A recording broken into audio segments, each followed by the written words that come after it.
Bonjour à tous et à toutes, bienvenue sur Stade Afrique, bienvenue dans Sport Palabre. Quand j'ai annoncé vouloir parler de la corruption dans le sport en Afrique, ça a fait sourire. Tout le monde m'a dit « mais pourquoi ?» Bien sûr que le sport africain est corrompu. Et il n'y a pas que le sport.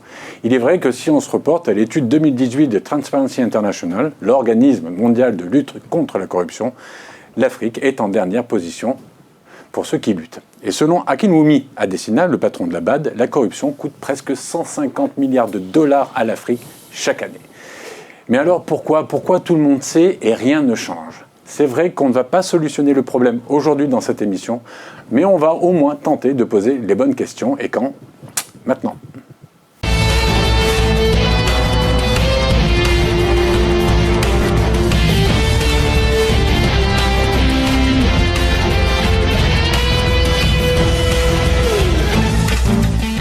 Alors, pour parler d'un sujet aussi important que celui que nous allons aborder aujourd'hui, j'ai le plaisir de recevoir sur le plateau pour la première fois, c'est l'émotion, Mariama Benravia. Bonjour Mariama. Bonjour Laurent. Mariama, journaliste Eurosport.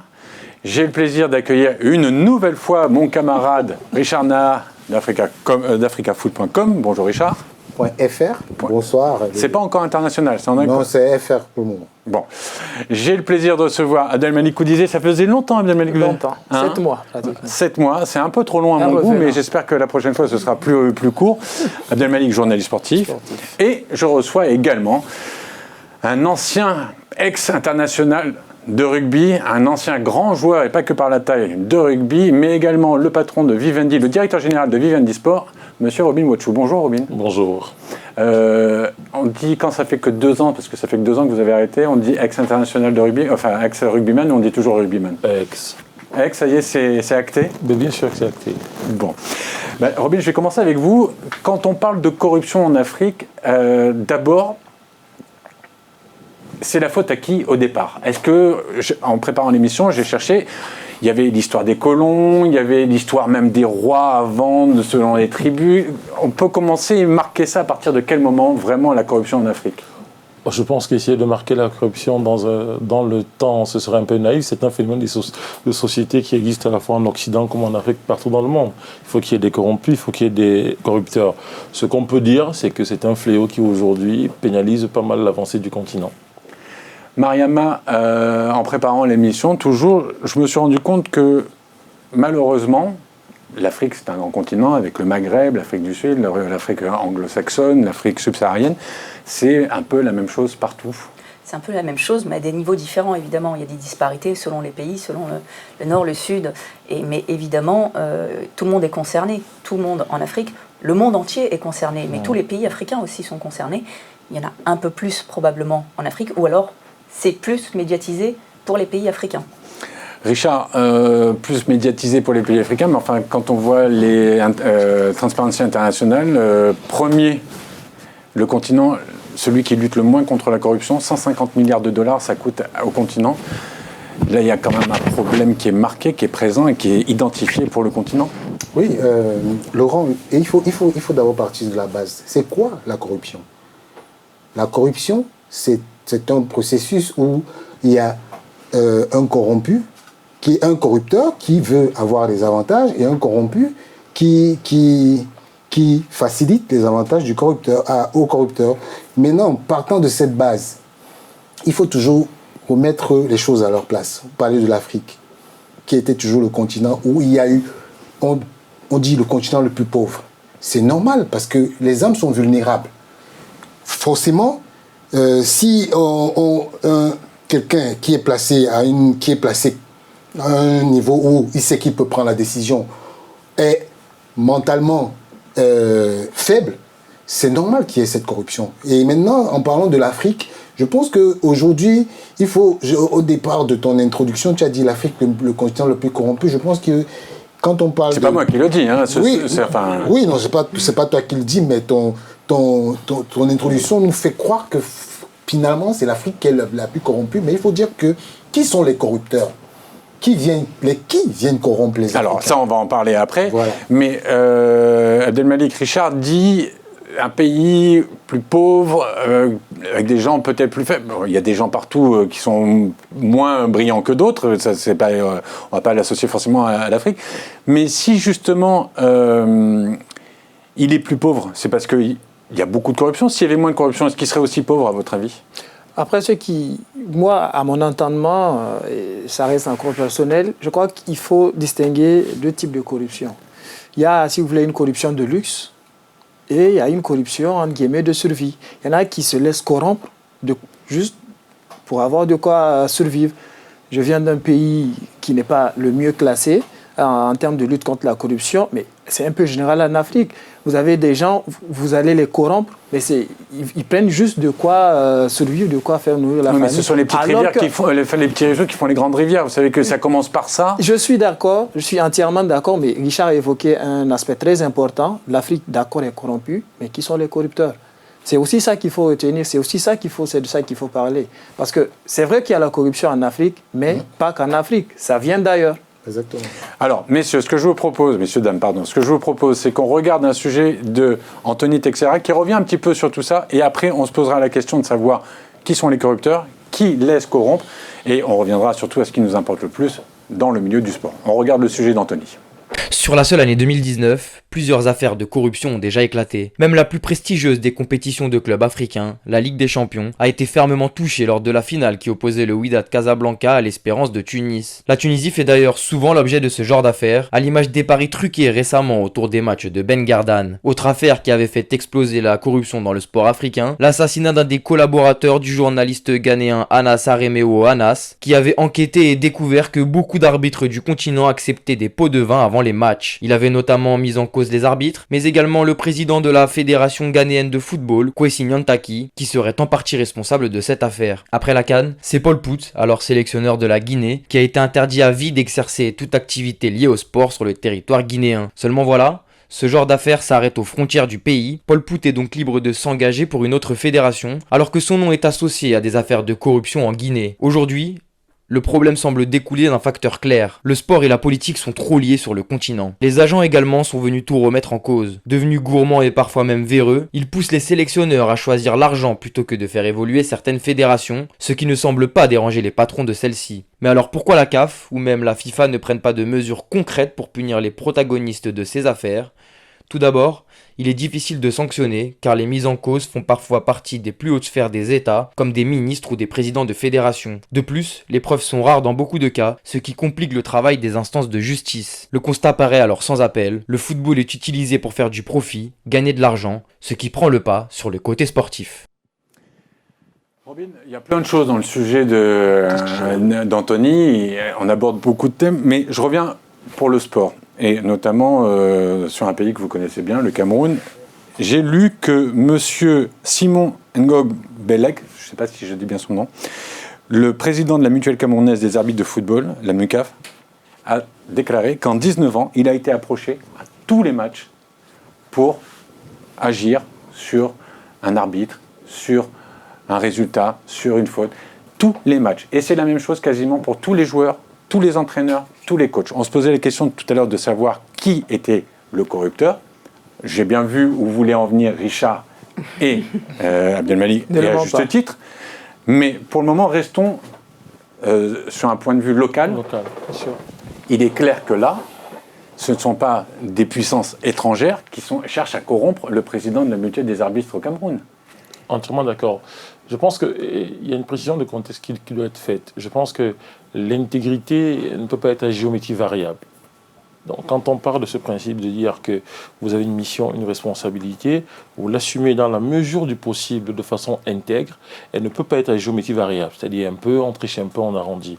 Quand vous dites tout à l'heure que le président de la mutuelle des arbitres dit qu'il a été approché quasiment à tous les matchs pour être soudoyé, pour faire pencher la balance d'un côté ou d'un autre, ça veut dire que quelque part, ce n'est même plus une us, c'est une coutume. Oui. C'est une coutume. C'est clair, ouais. Mais donc, ça veut dire que si elle perdure, ça veut dire qu'elle marche, ça veut dire que les gens ont l'habitude de faire avec, et ça arrange les intérêts un jour de celui-ci et demain de l'autre. Au point que celui qui refuse, il est hors norme. Mais voilà. Donc la question qu'il faut se poser, c'est de dire, aujourd'hui, pouvons-nous construire une économie viable autour du sport ? Avec ça, la réponse est non, parce que nulle part ailleurs ce n'est possible. Ça biaise les compétitions, ça biaise les enjeux tout autour. Donc, qu'est-ce que nous voulons? C'est le projet de société que nous voulons pour demain. Un débat comme celui-ci, à mon humble avis, est intéressant. Si seulement nous posons la question de façon factuelle, qu'est-ce que ça va permettre d'apporter de façon constructive pour construire demain? Mariama, de façon factuelle, est-ce qu'on peut associer les mauvais résultats des équipes nationales en Coupe du Monde, qui ne dépassent pas le premier tour, les mauvais résultats équipes nationales, je parle de foot, ou alors de basket, comme à la dernière Afro-Basket, où les équipes nationales n'ont pas dépassé le premier tour, est-ce qu'on peut associer ces mauvais résultats à des agissements qui empêchent les meilleurs peut-être de progresser parce qu'ils n'ont pas su graisser la patte à telle ou telle personne? Est-ce que celui qui est pistonné aura un accès plus facile que celui qui refuse, même s'il est plus talentueux? Est-ce que ce sont des conséquences directes, factuelles comme le disait Robin, de ce problème localement toujours? C'est une des conséquences, mais ça n'est pas la seule. Évidemment, il y a d'autres facteurs qui entrent en compte dans les résultats de ces équipes-là, autant dans le foot que dans le basket. Évidemment, le basket, c'est un autre problème parce que ça n'a pas le même impact au niveau local. Je parle des deux sports qui sont vraiment représentatifs et qui font... Ouais. Oui, bien sûr. Mais dans le football, par exemple, effectivement, il y a plein de joueurs qui se sont plaints d'avoir été approchés et à qui on a proposé de payer pour pouvoir évoluer. Alors pour pouvoir intégrer certaines équipes, avoir une carrière un peu plus importante, un peu mieux réussie, et qui, en refusant, ont eu leur carrière qui s'est tout simplement plus ou moins stoppée. Donc, voire même disparaître. Ouais. Voilà, exactement. Donc à partir de là, effectivement, on se pose la question de savoir si les meilleurs joueurs n'ont pas été oubliés. Mais je ne pense pas que ce soit réellement le cas, en tout cas à ce niveau-là, puisqu'on a quand même d'anciens joueurs qui se sont installés maintenant dans les pays, enfin qui ont développé des académies et des choses pour le football, notamment dans les pays africains, et qui ont permis de faire ressortir certains joueurs, certains talents, et qui permettent de faire évoluer un peu le pays à ce niveau-là. Richard Alanalik, je crois que c'est Georges Weah qui disait qu'il avait débuté sur un petit terrain de foot et que s'il n'y avait pas eu de corruption, il y aurait eu, pas un seul Georges Weah, il y aurait eu 10 terrains de foot et il y a peut-être 10 présidents du Nigeria. Est-ce que s'il n'y avait pas ces problèmes dont on est en train de parler, il y aurait plusieurs Sadio Mané? Est-ce qu'il y aurait plusieurs... alors Mo Salah, c'est l'Égypte, c'est encore autre chose. Est-ce que vous pensez que c'est un vrai frein à l'excellence et que ça a brisé des carrières? Tu parles, bon, je parle. On y va. Tu veux, après, moi, oui, bien sûr que je le rejoins, c'est une question d'organisation. C'est vrai que le fait qu'il y ait corruption est une barrière, si vous voulez, un frein au développement. On aurait pu construire plusieurs terrains, donc permettre à plusieurs jeunes de pratiquer le football et éventuellement parmi eux, un autre Georges Weah pouvait sortir, mais par égoïsme de classe, parce qu'on a mis quelquefois des intérêts en avant, on a eu l'exception a fait que seul Georges Weah est sorti. Peut-être que, comme il a dit, il y en aurait plusieurs. Mais je reviens à un sujet aussi important, la déclaration du président de la mutuelle des arbitres du Cameroun. Il faut, en Afrique, quoi qu'on dise en Afrique noire, il faut parler de la vulnérabilité des arbitres. En football, rares sont les championnats africains d'Afrique subsaharienne où les arbitres sont, entre guillemets, mis dans les conditions. Un arbitre qui finit un match de foot 90 minutes, vous lui donnez, je ne sais pas, 50 000 francs CFA, alors qu'il sait que s'il penche d'un ou de l'autre côté, il peut se retrouver avec 10 fois le même montant, parce que ça ne coûte rien à un club de verser 500 000 à un arbitre pour gagner un match. Vous voyez bien la vulnérabilité de cet homme. Alors c'est quoi le problème? C'est qu'il n'est pas assez payé? Justement, les conditions ne sont pas réunies, donc ça les rend vulnérables. Vous pensez que si lui, peut-être... Plus un pays est pauvre, et plus il est plus exposé à la corruption, forcément. Oui. Alors, Richard, parce qu'il est en train de bouillir depuis tout à l'heure. Non, je ne bouille pas. En fait, je voulais rebondir sur ce que Georges Weah a dit. Moi, je pense que ce n'est pas un problème de corruption, ce que Georges Weah a dit. C'est un problème de management. Parce que la plupart des présidents des fédérations africaines, ce sont des gens qui ne savent même pas, qui viennent, ils n'ont même pas de programme, ils ne savent Alors même pourquoi ils accèdent à ces places-là? Parce qu'ils ont corrompu les bonnes personnes? Justement, le problème c'est que ces présidents de fédération arrivent à ces postes-là parce qu'ils ont corrompu les gens. Et aujourd'hui, quand ils mettent par exemple des budgets pour la campagne et ils arrivent maintenant à la fédération, ils sont obnubilés par le fait que j'ai fait des dépenses, il faut que je rentre, je rentre dans mes fonds. Donc, du coup, qu'est-ce qui se passe? Ils oublient l'essentiel. L'essentiel, c'est quoi? C'est la formation des jeunes, c'est les infrastructures. Du coup, ils sont dans un système où, maintenant, si tu arrives, tu dis au président, bon, je veux faire un petit truc, il te dit, bon, ok, tu vas le faire, mais moi, j'ai dépensé mon argent pour être là où je suis. Je gagne quoi encore? Qu'est-ce que je gagne? Donc voilà, là où les choses se gâtent, en général, en Afrique. Mais je pense que quand on a un peu de réflexion, ou bien, quand j'ai souvent la coutume de dire, quand on est vraiment allé à l'école, comme on dit en Afrique, on est vraiment allé à l'école, il y a des choses dont on a honte de faire. Moi, je prends la plupart excusez-moi, mais c'est de façon triviale, je dis souvent, ça ne sert à rien pour quelqu'un qui n'est pas là à l'école de gérer une entreprise comme une fédération. Parce qu'une fédération, c'est toute une entreprise. Et quand on met à la tête de nos fédérations des gens qui ne savent pas où ils vont, ça crée tout ça. Richard, le problème, c'est pas de savoir où ils vont, c'est que s'ils ont de l'argent, non, ils ne savent pas où ils vont. Je t'explique pourquoi ils ne savent pas où ils vont. Parce que quand tu ne sais pas où tu vas prendre ton cousin, tu le mets, par exemple, à la direction technique nationale, parce que tu sais que là-bas, il va gérer un business que toi, tu auras, et tu vas prendre, même si ce n'est pas ton cousin, tu vas prendre quelqu'un de tes amis, tu le mets à la tête de l'équipe nationale. Il va commencer à racketter les joueurs pour, comme je disais tout à l'heure, il y a des gens qui payent, qui monnaient des places. Voilà, à ce niveau-là, chaque fois que tu as des gens à la tête de tout ce truc, ça te crée un réseau, et le réseau, ça fait la corruption. Ah, Robin, je pense que le problème il est beaucoup plus structurel que ça. Avant d'arriver, l'exemple du DTN est assez parlant. Quand tu regardes les processus de désignation des DTN dans nos pays qui ont une organisation sportive par délégation copiée sur la France, c'est juste honteux. Déjà, il faut comprendre quelque chose. Quand on génère une économie, il faut qu'on ait des gens compétents, formés pour pouvoir la gérer.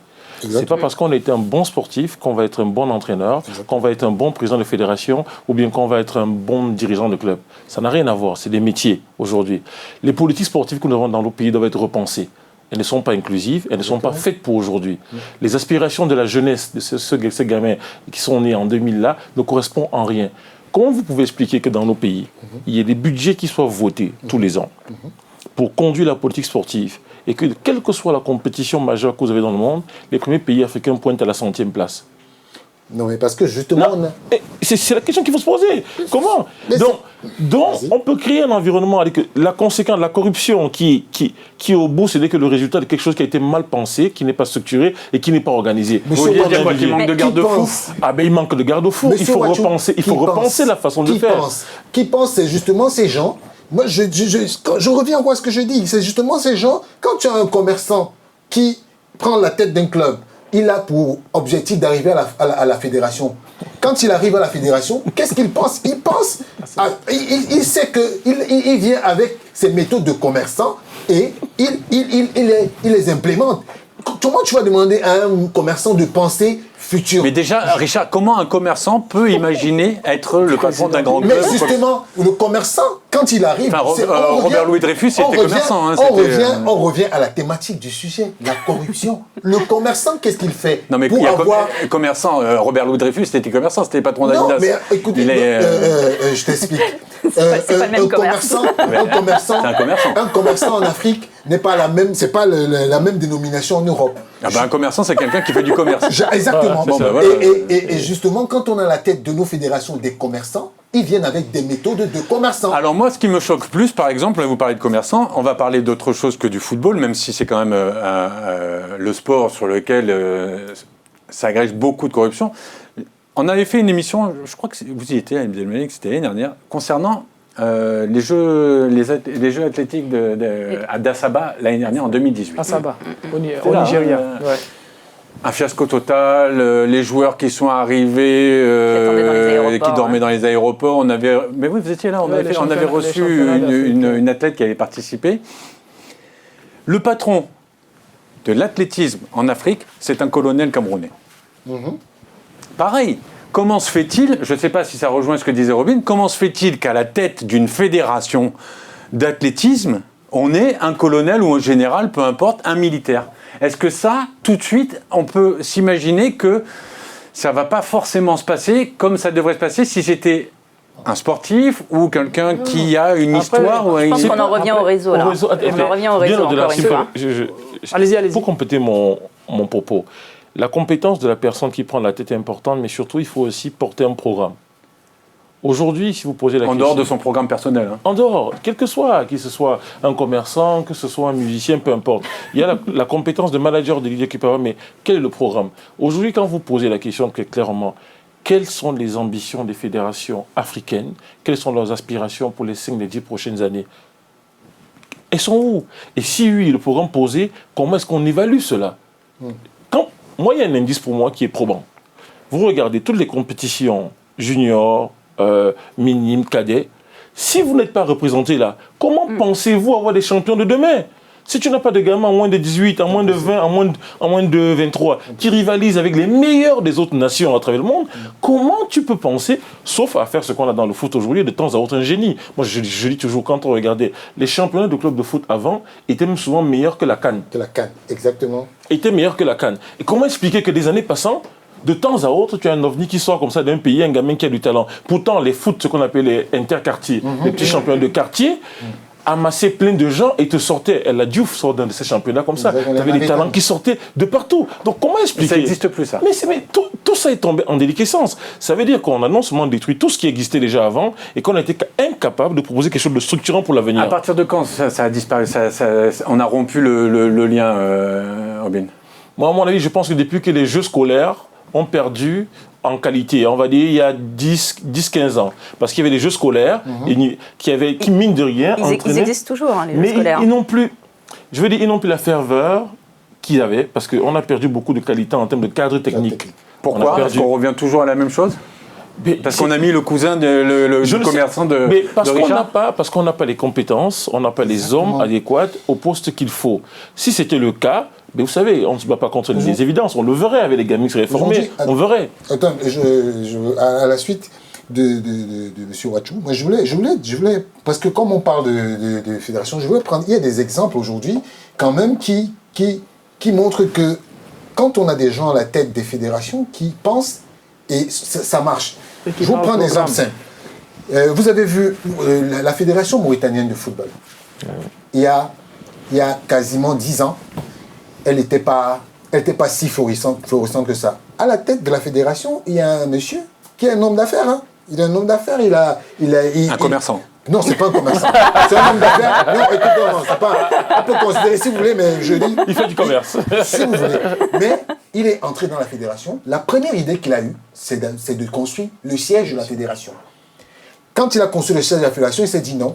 Si je construis le siège de la fédération, il faut bien que mes employés soient dans des bureaux. Il a construit le siège de la ligue professionnelle. Il a commencé par le début. Oui. Et après, il s'est dit, ok, la DTN. Il a construit le centre de la DTN, toujours dans le même endroit. Il avait 4 hectares. Après la DTN, il a construit l'école de football en Mauritanie. Après l'école de football, comme c'est un pays, écoute, non, je quitte pour là, je vais chuter. Il arrive, il construit le stade où les gamins vont jouer. Aujourd'hui, si vous arrivez au siège de la Fédération mauritanienne de football, tout est en place. Et ça donne le résultat le résultat, c'est que en 2014, ils sont qualifiés pour leur premier CHAN. Le CHAN, Championnat d'Afrique des Nations. En 2018, ils sont encore qualifiés. En 2019, ils sont qualifiés pour la CAN. C'est pour dire quoi? Ça veut dire qu'en 2021, ils vont la gagner? Non, c'est pas... On leur souhaite. Et en 2021, ils organisent le championnat d'Afrique des moins de 17 ans. Des moins de 20 ans. Des moins de 20 ans, plutôt. Désolé. En 2021, ils organisent le championnat d'Afrique Ce que vous êtes en train de démontrer, Richard, c'est pour dire que... Ce que vous êtes en train de démontrer, c'est que quand on suit le processus, exactement. et quand on fait les choses dans l'ordre...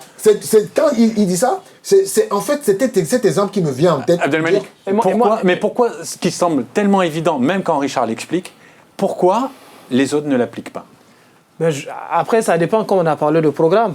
Mais en même temps, je voudrais, à sa suite, et encore pour vous répondre, et donner raison encore à M. Ouachou, c'est pas... Le bon élève n'est pas forcément un bon employé. Ce n'est pas parce que vous avez 19 de moyenne en salle, tout ce qu'on veut, que vous devenez un grand patron, un vrai dirigeant. Vous avez parlé, je ne sais pas, de colonel. je ne prends pas l'exemple personnel de chez moi, qui est une fédération encore dirigée par un militaire, mais je prends à côté, par exemple, au Burkina. Ils ont encore un colonel. Pourquoi vous ne prenez pas l'exemple de chez vous? Mais si vous voulez. Voilà, chez moi, au Niger. De visa? Non, j'ai mon visa. Mais chez moi. C'est de la corruption, ça, Richard? Non. Chez moi, au Niger, pour prendre l'exemple à sa suite, c'est vrai que c'est un colonel, comme vous le dites, mais il est arrivé en 2009. Avec lui, on a eu 2 CAN, le premier CHAN, 2 CHAN à sa suite, pour dire quelque part, il y a eu des résultats. Les résultats ont suivi, construction d'infrastructures, tout ce que vous voulez. Donc, le plus important n'est pas la carrière, mais la compétence. Mais la compétence et le programme avec lequel le monsieur est arrivé. Vous allez prendre le commerçant du village, mais quand il est bien entouré avec un bon programme, donnez-lui le temps et vous verrez. Bon, moi je suis entouré de personnes de qualité. Ils ne sont ni commerçants ni colonels, mais en tout cas, on les retrouve en deuxième partie.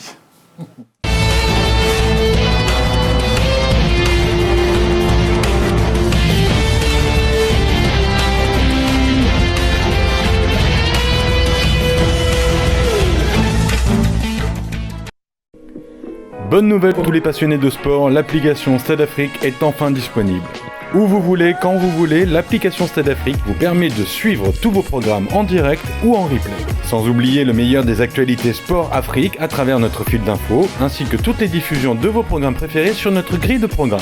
Stade Afrique, c'est aussi la possibilité de contacter directement vos animateurs favoris, tous les jours à toute heure, regarder Stade Afrique en live gratuitement, accéder au replay complet de nos meilleurs programmes, toute l'info sport Afrique gratuite dans l'application Stade Afrique. Stade Afrique, l'application toujours plus proche de ses téléspectateurs. La nouvelle application Stade Afrique, c'est simple, c'est gratuit, alors n'attendez plus, téléchargez-la dès maintenant sur l'Apple Store et Google Play. Stade Afrique, on aime le sport, on aime l'Afrique.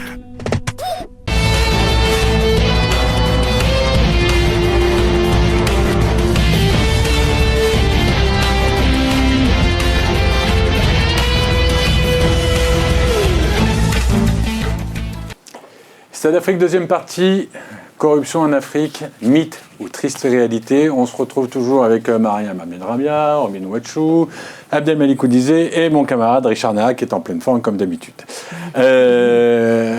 Robin, est-ce que là on a parlé en première partie des problèmes des équipes de jeunes, l'émergence du commerçant, du colonel, de tout ce qui peut amener le corrupteur à corrompre facilement, même si on a un peu survolé ça et on a plutôt fait un état des lieux. Mais pour concentrer un petit peu tous les problèmes, est-ce que le plus bel exemple, enfin le pire, n'est pas ce qui s'est passé entre la CAN et le Cameroun cette année, avec ce retrait de la CAN au Cameroun à cause de tout un tas de choses qui concernent les infrastructures, tout ce qui était promis qui n'a pas été fait, avec malheureusement un pays qui s'est retrouvé privé de cette compétition alors que la fête risquait d'être belle. On le sait, au Cameroun, à chaque fois, le foot est une religion quasiment. Est-ce que ça n'a pas concentré un petit peu toutes les failles que l'on peut trouver dans les instances, dans les dirigeants, dans l'organisation générale de ce qui fait une compétition ou un État? Mais ce qui est sûr, c'est que, on va dire, malheureusement... Sans cibler la CAN, Cameroun malheureusement, il faut le dire. Malheureusement, en tant que... force est de constater que c'est l'exemple, on va dire, le mauvais exemple, par définition, qui fait qu'en termes d'organisation, de timing, de structuration, tout, on n'est pas arrivé dans les temps à organiser une CAN. Je pense que ça n'était jamais arrivé dans l'histoire, sauf si je me trompe, ça n'était jamais arrivé. Bon, on va dire, impossible n'est pas camerounais. Mais bon, on revient encore à ce qu'on disait tout à l'heure. Le jour où on va percevoir sur le continent que c'est un véritable business, c'est-à-dire qu'en plus d'être une fête, en plus d'être du sport santé et divertissement, on peut et on doit créer sur le continent une réelle économie qui sera profitable aux nations, profitable au tissu local et à la population.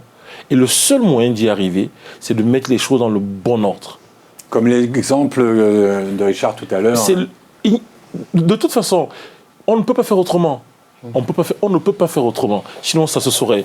Et je dis... pour l'instant, ils ne font pas autrement. C'est ça le problème. Tout le monde le sait. Il y a des exemples probants comme celui qu'a cité Richard tout à l'heure avec la Mauritanie. Mariana. Non, j'aimerais juste faire le parallèle avec l'Europe, à d'autres niveaux, bien sûr. Mais l'Allemagne, par exemple, a beaucoup misé sur la formation. En Allemagne, on a vu tout ce qui a été fait autour de la formation. Et ils y arrivent sans avoir spécialement beaucoup d'argent, beaucoup de finances. Certains clubs les ont, effectivement, mais ils ne les utilisent pas. Marion, on peut Donc pas ça marche. comparer l'Allemagne. C'est pour ça que je disais à des niveaux différents, bien sûr. C'est pour dire simplement qu'il y a des méthodes qui sont employées dans certains pays et qui ne le sont pas dans d'autres. Mais il n'y en a pas 50 des méthodes. Il y a une méthode qui marche, qui peut être appliquée par tous. Faire les choses normalement dans les temps. C'est ce que je disais tout à l'heure. Mais donc je reviens à ce que je disais tout à l'heure. Pourquoi, alors que tout le monde le sait, même malheureusement le Cameroun sur la CAN 2021, on a fait une émission il y a peu de temps avec Richard, même s'il a du mal à l'admettre et on n'a pas envie de l'admettre, il y a des gens qui commencent à se poser la question de savoir est-ce que cette CAN va quand même avoir lieu au Cameroun en 2021 ? Ça peut durer jusqu'à quand ces manquements ? Je pense que les temps ont changé. Aujourd'hui, on a en face de nous des natifs digitaux qui sont nés avec. Et je pense que la jeunesse africaine aujourd'hui exige de ses dirigeants, attend de nous qu'on leur donne autre chose. Ils aspirent à autre chose. Et si on ne le fait pas, ils vont aller le chercher. Ils vont aller le chercher comment ? Par les urnes ? Mais peu importe, ils vont. Vous ne pouvez pas. Vous savez, aujourd'hui, à ces gamins qui sont câblés, qui ont l'information qui circule, qui sont ouverts vers le monde, vous ne pouvez pas leur servir le discours qu'on a servi il y a encore 10, 15, 20 ans. C'est pas possible aujourd'hui. Ces gamins, il n'est plus audible. Mais il n'est plus audible parce qu'ils voient comment ça se passe ailleurs et ça se passe bien. Ils ont de la famille, ils échangent avec des gens. Donc, ils aspirent aussi à voir autre chose. Donc, ou vous leur donnez cela et vous pouvez justement déclencher l'éclosion, l'épanouissement d'une jeunesse avec des génies de partout, ou ils vont aller le chercher, ils vont l'exiger de vous et ils vont aller le chercher. Abdel Malik, un des premiers remèdes contre la corruption, j'ai noté ça en préparant l'émission, c'est une presse libre, une police libre, une justice indépendante. Liberté. Est-ce que ça, c'est possible en Afrique ? Liberté, mais l'excès de tout est nuisible. Liberté, lorsque ça fait de trop, ça devient de l'anarchie aussi, je suis entièrement d'accord. Mais je suis entièrement d'accord sur le fait que oui, il faut donner toute cette liberté à la police pour la surveillance. Pour revenir au sport, il y a, je ne sais pas depuis combien d'années, la CAF a mis en place un système qui est assez intéressant. Je l'ai vu en 2017 lors de la CAN des moins de 17 ans. La commission médicale donc de la CAN U17 qui s'était tenue au Gabon, cette commission était dirigée par une femme, j'ai plus son nom, mais médecin sans véritable spécialisation dans le football. Ça veut dire qu'elle maîtrise son domaine, qui est le domaine médical, mais elle n'est pas encore dans les rouages du football. Ça veut dire, cette bonne dame, pour ne pas la flatter, si elle est face à un cas, elle va faire son travail de médecin et ne pas rentrer dans les à côté. Qu'est-ce que je veux dire ? Je veux dire, en termes de corruption, il faut une liberté dans les choix des individus. Il faut que les individus... D'indépendance. Il faut que les individus choisis pour conduire cette lutte contre la corruption soient d'abord des individus indépendants qui peuvent travailler sans influence. Travailler sans influence, et aussi ce qui est ultra important, que j'avais oublié de souligner en première partie, c'est que c'est vrai qu'il y a l'absence de preuves très souvent, mais lorsqu'il y a des preuves, dans très peu de cas, les vrais corrompus sont saisis. C'est malheureusement un malchanceux plus faible qu'on prend. Donc je reviens à aussi justice indépendante, presse libre et police tout ce qui est libre. Indépendance. Tu es peut-être dans le rêve, mais tu ne sais pas où on est. On est mais en Afrique. je suis entièrement d'accord. Mais quand j'entends Wachou parler de la future génération, je me sens concerné. Non, je suis d'accord. Mais sauf que, exactement. est-ce que tu peux voir un dirigeant, tu es dirigeant, oui, tu vas mettre des gens qui tu dis l'indépendance, qui vont être indépendants. Non, c'est impossible. C'est-à-dire que rien que le fait d'être dirigeant, tu as envie d'avoir des subordonnés. Forcément, qui dit subordonné, dit ordre, dit... Écoute, moi, je ne suis pas un rêveur. L'Afrique, ni le monde, parce qu'il faut qu'on... Non mais Richard, ça veut dire quoi? Vous n'avez pas d'espoir? Vous n'avez pas d'espoir? Il faut qu'on dise la vérité. La corruption n'est pas seulement en Afrique. Non mais on est d'accord sur ça, bien évidemment. Et là, en l'occurrence, on parle de l'Afrique. Je pense qu'elle est encore plus en Afrique comme on le dit, mais aujourd'hui, il est inadmissible. Tu ne peux pas trouver un ministre qui ne gère pas un réseau. C'est impossible. Je suis d'accord, mais... À la CAF dont tu parles, la dame, c'est peut-être un ovni. C'est-à-dire qu'elle est tombée là comme ça. Ouais. Mais je peux te rassurer que au moment donné... Est-ce que ce ne serait pas justement parce que c'est une femme aussi? Non. Parce qu'il y a moins de corruption chez les femmes. Oui, je partage. Il y a moins de corruption chez les femmes. Je pense que la femme a un peu plus peur des conséquences, en fait. C'est-à-dire la femme, naturellement, en fait, elle a des enfants, elle a des personnes à qui penser. Vous êtes en train de me dire que les femmes sont plus responsables? Naturellement, sont forcément plus responsables. Moi, je donne raison. Et ont naturellement plus peur des conséquences qui pourraient... Ça veut dire que, du coup, les femmes, il n'y a pas de corruption? Je ne dis pas qu'il n'y en a pas du tout. Mais il y en a moins. Elles sont mesurées. Il y en a moins. Et pour corroborer son propos, je pense que c'est un des leviers de croissance que nous avons sur le continent. Bien de l'homme, c'est la femme.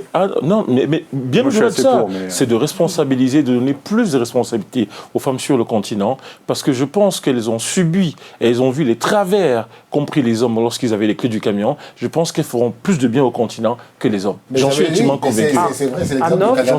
Tout à l'heure, on parlait. Kagame au Rwanda, il fait confiance aux femmes et on voit ce que ça donne. C'est clair. Mais je veux dire que il faut pas, quand on est dans un contexte... Et Madame Biya au Cameroun non, je ne veux pas parler d'elle. Quand on est dans un contexte, on est à la télé, c'est vrai, c'est un monde beau, mais il faut quand même éduquer les populations en leur faisant comprendre que la réalité et ce qu'on dit à l'antenne, c'est deux choses différentes. C'est-à-dire qu'aujourd'hui, tu as un homme qui a les capacités managériales pour faire des trucs. Quand il arrive, il trouve un système qui peut l'amener à changer, à virer. Parce que quand tu arrives dans un... Vous êtes en train de me dire que la pression est telle que même quelqu'un d'intègre au départ est obligé à bout d'un moment de changer. Il y a beaucoup de gens qui sont intègres, qui sont rentrés dans le système et on leur a dit, monsieur, ici, ça fonctionne comme ça. Si vous n'êtes pas d'accord... Donc l'éthique, en fait, c'est de tricher en Afrique. Mais je parle, quand tu dis l'éthique, c'est de tricher en Afrique, je ne suis pas d'accord parce que j'ai commencé. Non, mais je pose la question. Richard, vous êtes en train de me dire que de toute façon, quoi qu'on veuille faire, qui qu'on soit, à part les femmes, si on intègre une organisation, quelle qu'elle soit sportive, parce que c'est le sujet qui nous concerne, même si on arrive avec des bonnes intentions, même si on arrive avec une probité, de toute façon, à un moment ou à un autre, soit on quitte, soit on est corrompu. C'est ça que vous êtes en train de dire? Je suis en train de dire justement que oui, mais il y a aussi un paramètre qu'il ne faut pas qu'on oublie. Mais c'est que tout à l'heure, tu as posé la question, les médias doivent être libres, les médias doivent... Mais je veux aussi prendre un petit parallèle. Moi, j'ai connu la CAF avec Issa Yatou, j'ai connu l'ISA 2F avec M. Diak, mais je peux me dire que ces deux personnages, ce sont des personnages qui ont été victimes. Lamine Diak avec son procès... Oui, il a été victime d'une mauvaise presse parce qu'il y a des influences autres que dans le sport qui ont voulu... Alors, je vais aller dans votre sens. Oui. Donc, ce qu'il est en train de dire, c'est que il n'y a pas de personnes responsables, il y a que des victimes, comme par exemple quand Ahmad Ahmad, 2 semaines avant le début de la CAN, se retrouve impliqué dans une histoire de corruption et est arrêté en garde à vue en France. Mais relâché sans... Relâché, mais ça veut dire... tout ça, ça va de pair. On peut associer Ayatou, Diak, on peut les associer... Oui, moi je pense qu'il y a 2 choses. Vous savez... je peux parler librement parce que lors de ma dernière élection, par exemple, j'ai eu un contentieux. À 100%, hein, c'est ça? Non, mais j'ai eu un contentieux, j'ai été traîné en justice, il y a la présomption d'innocence et j'ai été innocenté avec des accusations derrière, chez moi et autres. Je pense que lorsqu'un dirigeant, un citoyen qui a une fonction est arrêté, il y a la présomption. S'il savait qu'il était coupable, on le condamne. Personne n'est au-dessus de la loi.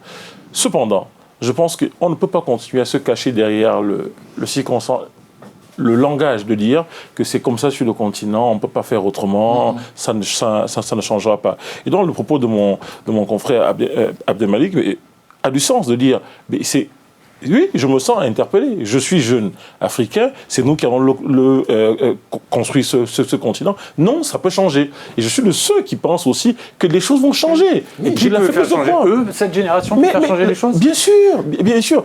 Il faut Ils vont aller contre leur père. Mais Mais il faut- indéniablement, parce qu'ils veulent autre chose. Ils voient les choses différemment. Ils ont d'autres aspirations. Et j'ai la faiblesse de penser que cette génération, ces gamins-là, ils voudront faire les choses différemment. Mais il faut que ça change sur les plus hautes sphères d'abord. Exactement. Au niveau politique, pour que ça puisse changer au niveau du sport.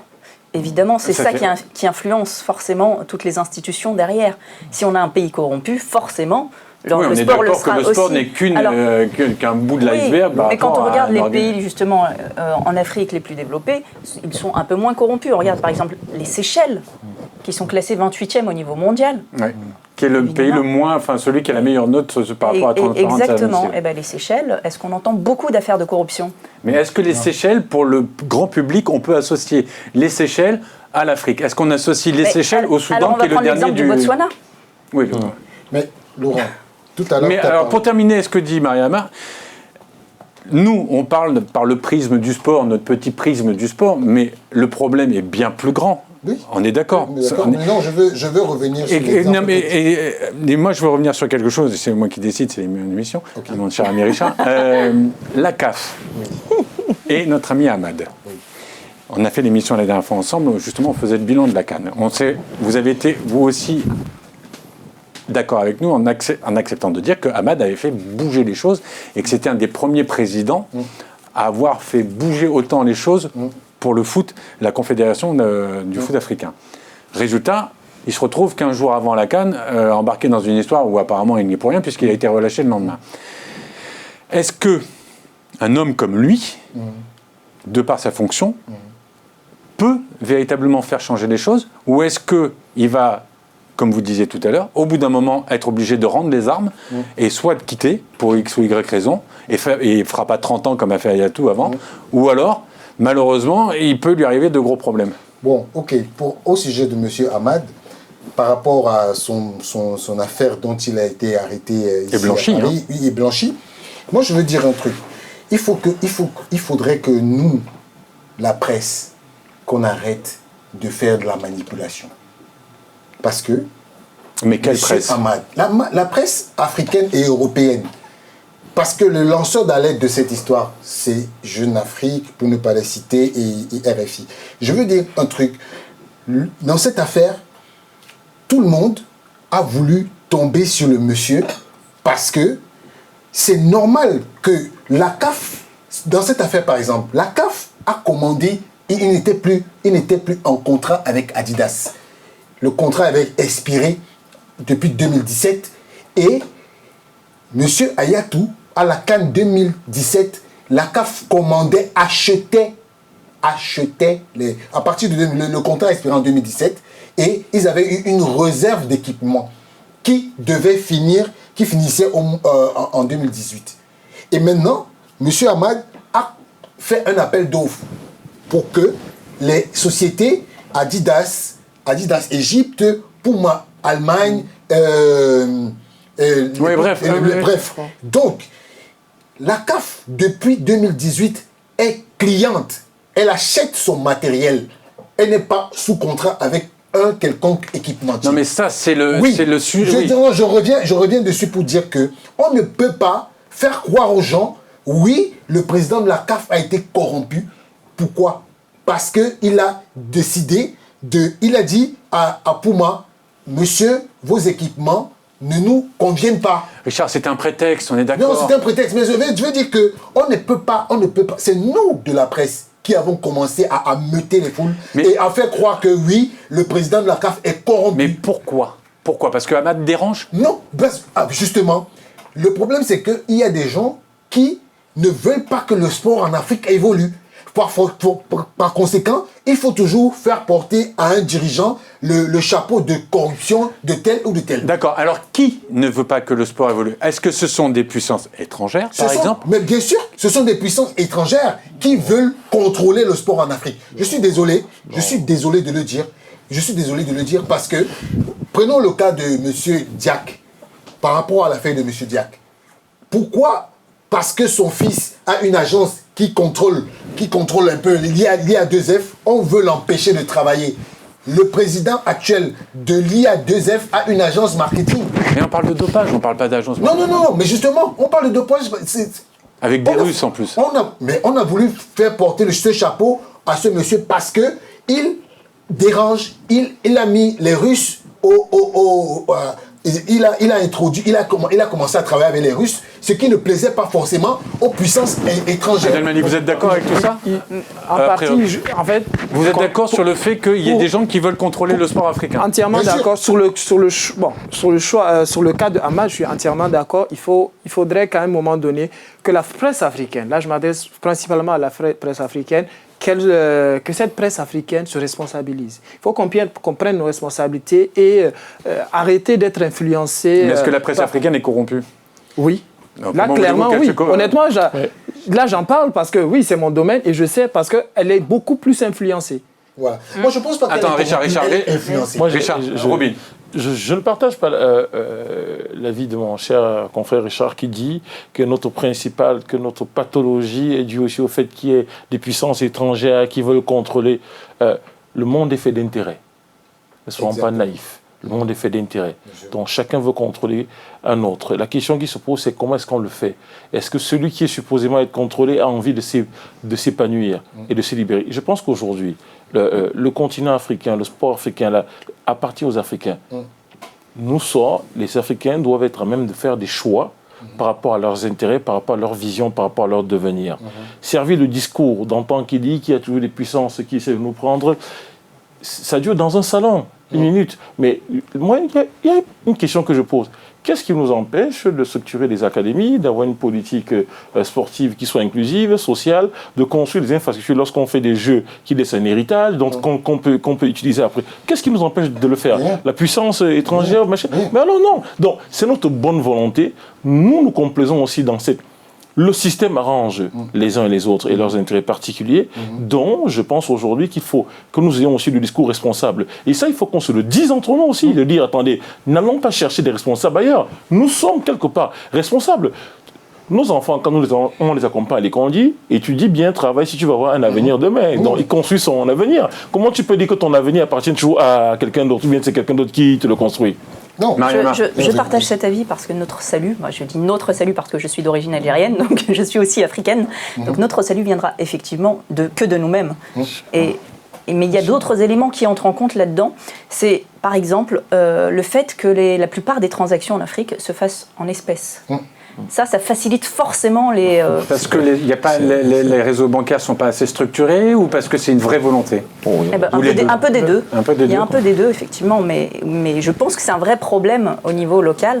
Vous rappeliez que vous êtes algérienne. Justement, un parallèle entre le Maghreb et l'Afrique subsaharienne, l'Afrique qu'on dit l'Afrique noire, c'est la même chose, c'est à différents degrés, on est dans les mêmes... Il y a la même corruption, vous le voyez en Algérie en particulier, évidemment. Tout est dévoilé actuellement en ce moment, ces derniers temps en tout cas. Mais oui, il y a la même corruption partout. Après, évidemment, elle a des niveaux différents. Effectivement, dans le classement, il y a le Maroc, les pays en tout cas où il y a beaucoup de tourisme, où il y en a un petit peu moins. Le Maroc, la Tunisie, le Sénégal... il y a plusieurs pays où il y en a un petit peu moins, mais ils sont concernés aussi. À l'extérieur. Exactement. Mais parce qu'il y a plus d'économie, plus de finances. Non, je partage son avis. C'est vrai aussi que le système bancaire existe, mais c'est vrai qu'on a les us et coutumes qui font que la liquidité est plutôt coutume.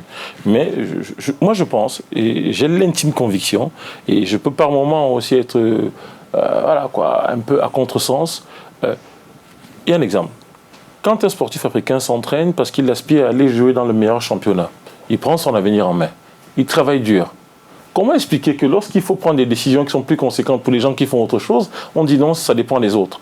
Je pense que la pensée et le travail convergent pourra lutter contre tout. Si au bout d'un moment, on comprend, on intègre, on se dit que chacune de nos actions, aussi modeste soit-elle, aura une influence sur nous, nos enfants et ceux qui vont arriver après, force est de constater qu'avec le temps, chemin faisant, les choses iront dans le bon sens. Robin, j'entends ce que vous dites et j'ai envie de vous croire, mais comment un individu, avec la meilleure volonté du monde, peut aller à l'encontre d'un État et d'une institution, quelle qu'elle soit, de la police, de la justice, de la presse, ce ne sera pas un individu, ce sera un ensemble d'individus. Mais pour qu'il y ait un ensemble d'individus, il faut qu'il y ait un échange, qu'il y ait une prise de conscience globale. Mais elle va arriver, il va falloir du temps, évidemment. C'est la jeunesse dont parlait Robin.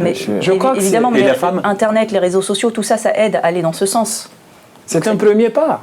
Et le premier pas vient d'un. Vous êtes le plus jeune sur ce plateau, si je je ne suis m'abuse. entièrement d'accord, mais vu le système actuel. Vous entendez tout ça? J'entends tout ça. Et je suis conscient, tout comme des milliers et des millions de jeunes Africains. Mais ce que je dis, le premier pas est à faire par une personne et qui sera suivi. Je suis entièrement d'accord. Aujourd'hui, vous prenez, elle a parlé du système bancaire qui n'est pas très développé en Afrique. Je suis entièrement d'accord parce que l'espèce fait partie, si vous voulez, de la vie courante dans les pays en voie de développement. Mais comment voulez-vous, je prends un exemple, on en avait parlé du cas tout à l'heure, mais ça me tient tellement à cœur aussi, un projet financé par une puissance extérieure, avec tout ce qu'il faut comme financement, mais qui traîne dans le bureau d'un monsieur parce que il n'a pas son intérêt, parce que le chargé d'ouvrage ne lui offre pas ce qu'il espérait. Ça veut dire quoi? Comment on peut remédier à ça? C'est ce que je dis, tout part de la volonté d'un individu. Quoi qu'on dise, dans certains pays, il y a le sentiment de patriotisme en Afrique qui prévaut. Et je crois que c'est un des éléments fondateurs, un élément clé pour aller vers le développement. Ça ne sert à rien que, que tous les Africains partent à Oxford ou à Harvard, tant que dans la tête, ils n'ont pas ce sentiment de nationalisme, de patriotisme, tant qu'ils n'ont pas cet amour pour leur pays. Mais un exemple simple, pour comprendre, le digital aujourd'hui.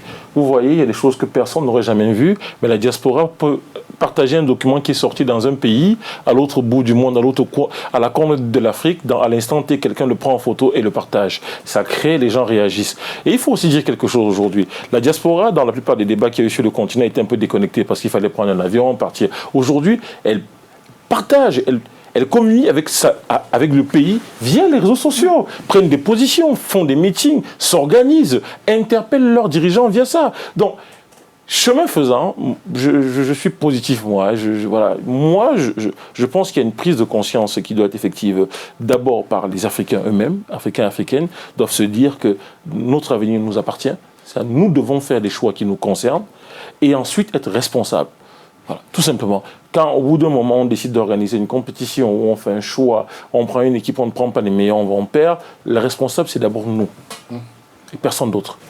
Bon, tout à l'heure, j'ai évoqué un cas tout à l'heure pour parler un peu de l'influence extérieure. Je m'explique. Quand vous êtes président de la FIFA ou bien président de l'IA2F, sachez que vous suscitez des jalousies de certaines personnes de certains Européens. C'est le cas. C'est inhérent à tout poste de responsabilité. Mais justement, c'est pour dire que des fois, tu peux même avoir toutes les compétences, mais parce que les gens ne voient pas d'un bon œil le fait que tu sois là, ils te déstabilisent via la presse. Mais Richard, c'est ce qui fait les grands dirigeants. Les grands dirigeants, on ne les déstabilise pas. Mais justement, c'est pour dire que il faut qu'on comprenne. On peut avoir toutes des bonnes compétences, mais ce n'est pas l'apanage de l'Afrique. Moi, je ne suis pas d'accord qu'on dise que oui, quand on voit la tête d'un Africain, on voit la tête d'un Africain quelque part où ça marche, on veut le déstabiliser. Et moi, je suis contre ça. Et il ne faut pas qu'on pense que c'est seulement les Africains. Parce que même d'autres, des Européens. Carlos Ghosn au Japon. Oui, mais prenez. Attendez, je vais vous dire, Platini, pourquoi on n'en parle pas? Il était dans les affaires de corruption. Blatter, pareil. Mais c'est pour dire qu'il n'y a pas. Vous voulez dire qu'on cible systématiquement un Africain? Oui, exactement. Richard, on arrive à la fin de l'émission, donc on va retrouver une certaine sérénité. Ce que vous êtes en train de dire, c'est qu'à partir du moment où un Africain est en charge de responsabilité, c'est une cible plus que qui que ce soit d'autre parce qu'il est africain. Bien sûr. La preuve, c'est qu'il y en a aujourd'hui. Il y en